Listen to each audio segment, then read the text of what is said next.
Hello everyone, welcome back to our channel. So நேற்றோட continuity தான் இன்றைக்கி நம்ம பார்க்க போகிறோம்.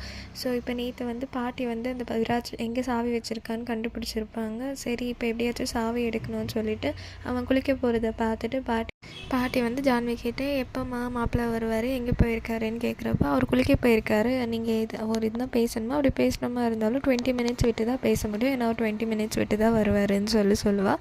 அந்த டைம் பாட்டி சரி அவன் பர்ஸில் தான் அந்த சாவி வச்சுருப்பான், 20 மினிட்ஸ்க்குள்ளேயும் இந்த வேலையெல்லாம் முடிக்கணும்னு அந்த சாவியை எடுத்துக்கின்னு ஸ்பீடாக போகிறவாங்கிட்டு அந்த லாக் இருக்கு இல்லையா, அது ஓப்பன் பண்ணிடுவாங்க.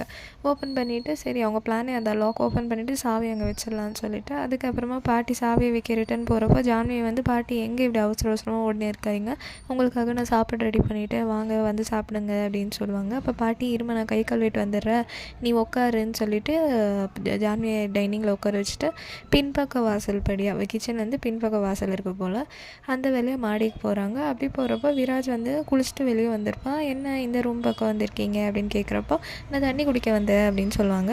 தண்ணி குடிக்கிறதுக்கு எதுக்கு நீ ஏன் ரூம் கிட்டே வந்திருக்கீங்க, கீழே குடிச்சிருக்கலாம் இல்லைன்னு சொல்லுவான். அதில் இல்லை நான் மொட்டை மாடிக்கு போயிருந்தேன், அதனால் ஃபஸ்ட்டு ரூம் தானே இப்போ வருது மேலேருந்து, அதுக்கு நான் கீழே வந்தேன் அப்படின்னு சொல்லுவாங்க.